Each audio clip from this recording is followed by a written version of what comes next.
no todos vivimos la experiencia como yo, que es un quiebre, ¿verdad? Interno. Pero yo creo que sí, que todos en algún momento dado experimentamos ese cansancio. Me encantó escuchar al doctor que teníamos, Héctor Colón, ahora, porque yo hablaba con él afuera, inclusive. Dios nos hizo seres integrales.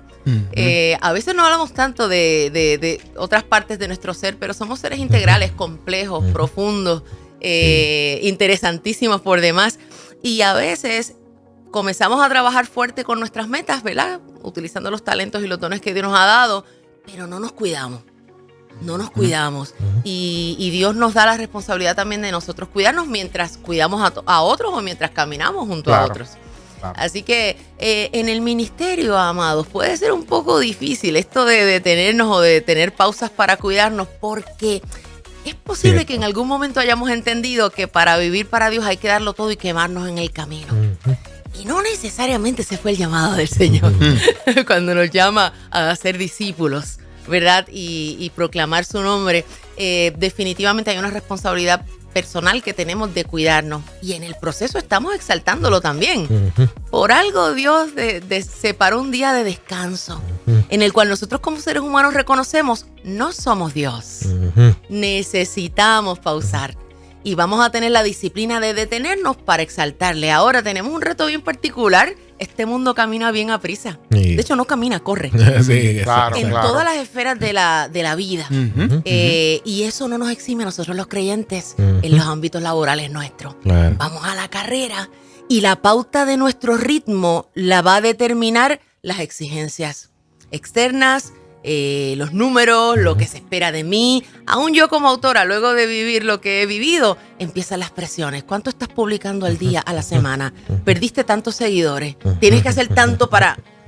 No. Señor, ¿qué tú pides de mí?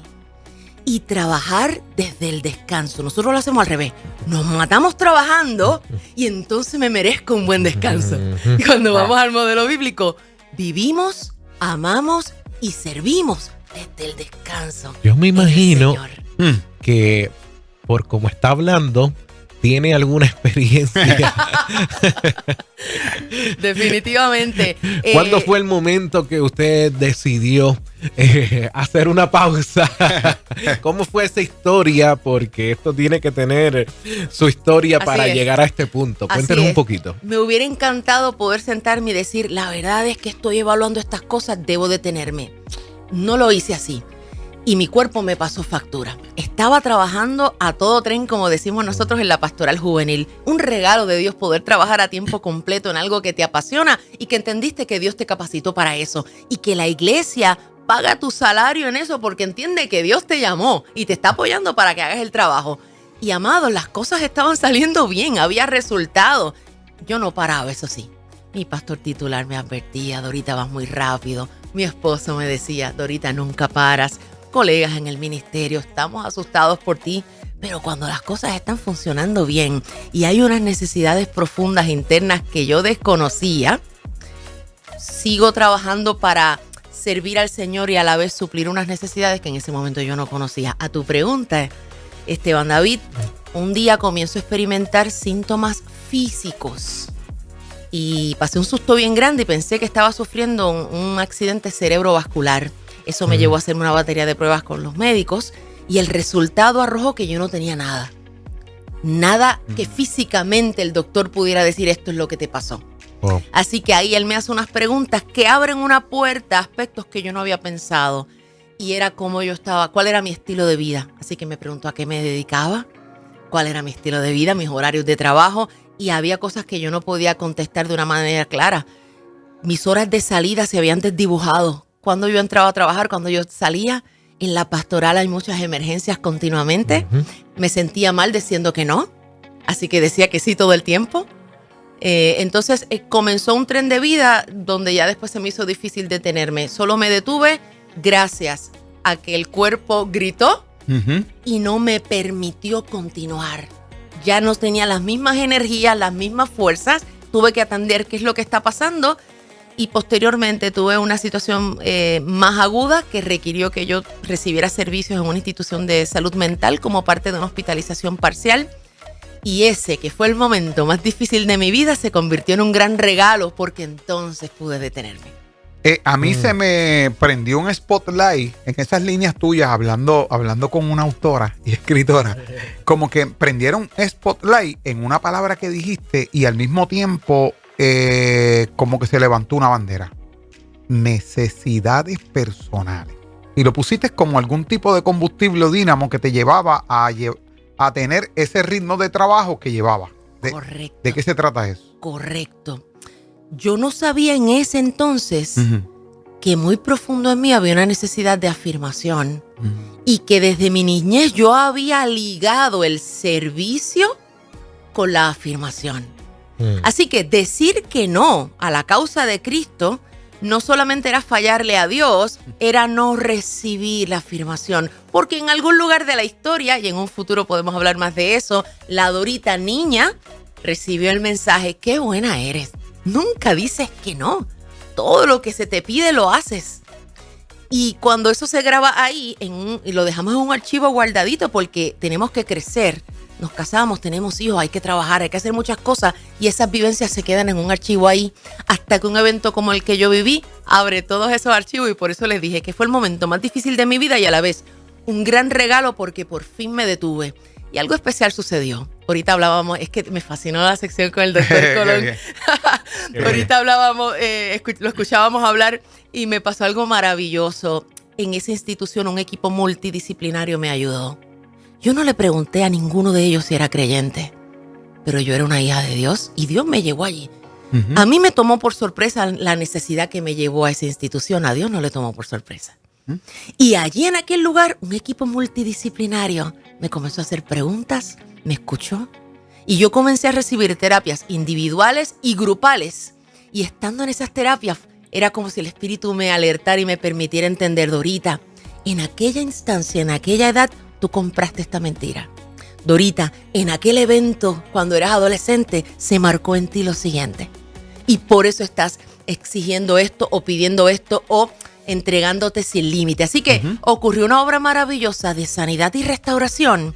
Y digo esto con mucho respeto. Dios es capaz de en un segundo o menos sanarnos de cualquier cosa.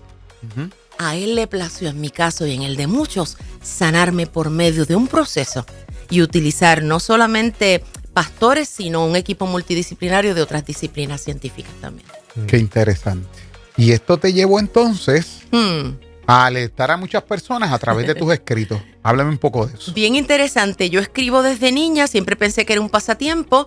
Más adelante en mi adultez escribía y compartía en las redes y algunas personas me decían: debes escribir, pero yo decía: no tengo tiempo. No tengo tiempo. Cuando llegó la crisis, lo primero que salió de una forma natural en mí fue regresar a la escritura. Este primer libro, esta es una serie que se llama Con pies descalzos, de 3 tomos: Confidencias del alma, Confidencias del corazón y Confidencias de la cruz. Pero este primer tomo, mis amados, se trabajó estando yo en la institución de cuidado de salud mental. Desde ahí se comenzó a trabajar y tiene esta Confidencias del alma. Incluye clamores del alma y oraciones que están ahí en lo profundo, que si nos piden orar al frente de la iglesia no vamos a orar así, pero están aquí.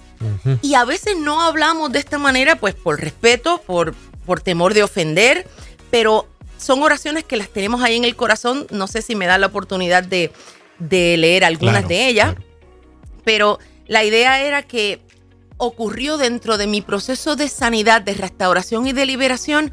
Dios me abrió la boca. Me abrió la boca, me permitió escribir y expresar cosas que a veces dejamos guardaditas y no hablamos. ¿Me permiten compartir alguna pieza? Sí. Y Dios sigue siendo Dios. Hay días en los que nos parece que hicimos todo bien y días en los que nos preguntamos: ¿cómo nos soportan? Y Dios sigue siendo Dios. Hay días en los que la convicción de su amor nos despierta en la mañana con besos en las mejillas y pantuflas reconfortantes en los pies y un desayuno rico de pancakes. Y hay otros días en los que poner un pie detrás del otro es un acto heroico y se anda no por vista, sino por fe, porque nada se ve y Dios sigue siendo Dios. Hay días en los que el corazón nos espera ya vestido en la puerta para salir a pasear y días en los que le decimos a nuestra alma: ¿por qué estás triste? Y Dios sigue siendo Dios. Hay días en los que no paramos de soñar y sueños y proyectos se tropiezan en nuestra cabeza y días en los que al pensar en el mañana nos hace temblar las rodillas. Y Dios sigue siendo Dios. Hay días en los que casi sentimos el hálito de Dios sobre nuestra faz y la certeza de su poder nos dirige. Y hay días en los que solo creemos que es y que todo puede, pero la verdad, nada se siente. Y Dios sigue siendo Dios. Hay días en los que las noticias son simpáticas, risueñas, halagadoras, los reconocimientos llegan, los números cuadran, las celebraciones se peinan las marantas y hay días en los que nos sentimos más seguros bajo la almohada y Dios sigue siendo Dios. Así que ese fue el primer tomo, Confidencias del Alma, que eran como clamores de acá adentro. Y luego siguió el tomo Confidencias del Corazón, que se centra en el amor en todas nuestras relaciones interpersonales. Esposos, hijos, amigas, nuestra relación con Dios. Y finalmente, este pasado mes de abril, presenté el cierre de esta serie, Confidencias de la Cruz. Aquí celebramos nuestras liturgias cristianas y se centra en la vida y la muerte y la resurrección de nuestro Señor. Qué espectacular. Sí. Buenísimo. Qué bueno, me alegra que les bendiga. Y yo sé que está bendiciendo a nuestra audiencia y va a bendecir a mucha gente. Amén. ¿Cómo la gente puede conseguirlos? ¿Cómo puede mantener contacto con usted? Claro que ¿Cómo puede escuchar más de esto? ¿Cómo podemos invitarla a nuestras congregaciones? Cuénteme un poquito. Claro que sí. Mi nombre completo y le añaden autora. Dorita Ayala Maldonado, autora, Facebook, Instagram. Dorita Ayala Maldonado, autora, Facebook e Instagram. Los libros están en Amazon, distribuidos en Puerto Rico por Filos. Están en distintas librerías del país. Así que en la medida en que podamos servirle, estamos a sus órdenes. Qué excelente. Estos materiales también, si la contactan, pues lo puedes enviar por correo. Correcto, todo ese tipo hay de distintas cosas. maneras para hacerlos llegar. Muy bien, excelente. Podríamos seguir realizando preguntas. ¿Quién podría consumir estos materiales? ¿Quién puede ser edificado ahora mismo con estos materiales? Con humildad y seguridad, cualquier persona que está ahora mismo interesado en seguir creciendo en su relación con Dios y en su relación con los demás. No necesariamente tiene que ser pastor, pastora o liderar alguna organización, pero toda persona que toma su vida en serio y que tiene el deseo de intimar más con Dios y crecer como ser humano en su relación con los demás, incluyendo personas que puedan estar ahora mismo en una crisis. Y pueden encontrar aquí, no sé si les ha pasado cuando hablan con alguien en un momento difícil que usted está pasando y la persona dice, oh, sí. Y tú dices, tú sabes, tú has vivido y a veces ni siquiera hay que contar, ¿ok? Y a veces ni siquiera hay que contar todo el detalle porque la persona ha vivido algo similar y se conectó a algo. Y ya de entrada tú sientes como, alguien más vivió. Entonces, esta puede ser también una gran oportunidad para personas viviendo una situación difícil. Ahorita tú mencionabas, oye, tal vez ni sabemos que estamos pasando algo parecido. Y quién sabe si al leer algo de esto, de hecho, parte de los testimonios que he recibido es eso. Algunas personas lo leen y me dicen, Dorita, no sabía que estaba experimentando algo similar. Y si yo pudiera, con mis palabras, de alguna manera alentar a personas que se tomen la pausa para el alma a tiempo y no tengan que llegar donde yo llegué, porque ahora estamos hablando muy brevemente, pero lo que esto implicó, las pérdidas son compuestas. Perdí mi salud, perdí la oportunidad de servir en el lugar que también me daba un gozo servir allí. Perdí una identidad vocacional de pronto. ¿Quién soy? Nadie me invita a nada. Estoy en una institución recibiendo servicio. La vergüenza de lo que pasó. Perdí los ingresos para apoyar a mi familia, porque quedé quebrada, entonces necesité un tiempo de restauración y ver ahora cómo voy a traer ingresos para apoyar a mi familia. Así que por cuestión de tiempo estamos limitando la conversación, pero las pérdidas son compuestas.